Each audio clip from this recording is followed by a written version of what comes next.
UP चुनाव पर सबसे बड़े शो 2022 की महादंगल में आज बात यूपी में बीएसपी के सोशल इंजीनियरिंग फॉर्मूले की।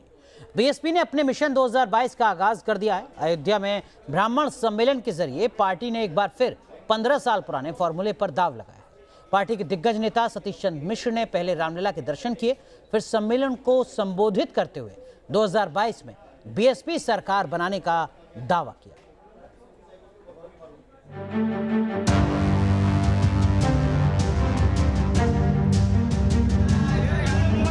बहुजन समाज पार्टी उत्तर प्रदेश में पूर्ण बहुमत की सरकार बनाएगी। बीएसपी के बड़े बड़े होर्डिंग्स, बैनर और पोस्टर से राम की नगरी अयोध्या अटी पड़ी है। मौका है पार्टी के ब्राह्मण सम्मेलन का। बीएसपी में चुनावी रणनीति के चाणक्य माने जाने वाले सतीश चंद्र मिश्रा ने अयोध्या में सम्मेलन को संबोधित किया। जिंदाबाद, बहुजन समाज पार्टी जिंदाबाद, भगवान परशुराम की, भगवान परशुराम की, बहन कुमारी मावती जिंदाबाद। दावा है ब्राह्मण और दलित एक बार फिर साथ आएंगे और 2022 में फिर से बीएसपी की सरकार तय है।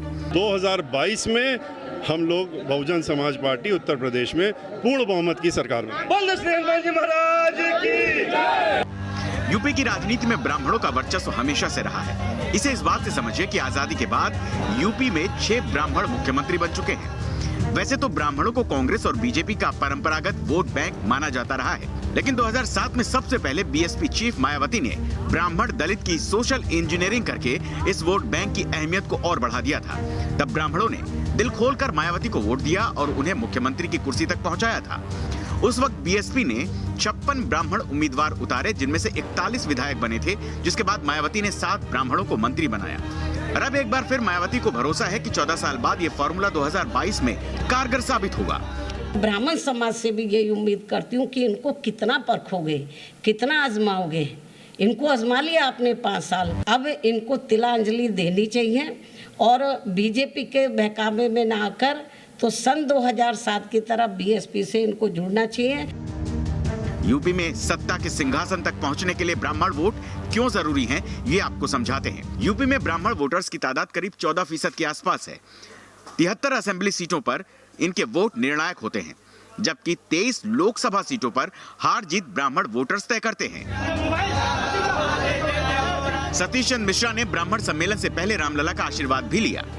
हम अपने घर में रोजाना पूजा करते हैं।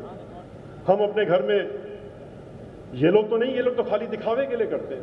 हम लोग अपनी पूजा पाठ करके घर से बाहर निकलते हैं, चाहे जितना भी व्यस्त कार्यक्रम रोजाना। तो अगर हम अपने आराध्य भगवान के पास आते हैं तो इसमें इनको क्या परेशानी है कि आप क्यों आ रहे हैं यहाँ पर? साफ है बीएसपी एक बार फिर उसी सोशल इंजीनियरिंग को धार देने की कोशिश में है, जिसकी बदौलत 2007 में पूर्ण बहुमत वाली मायावती की सरकार यूपी में बनी थी। Team news nation.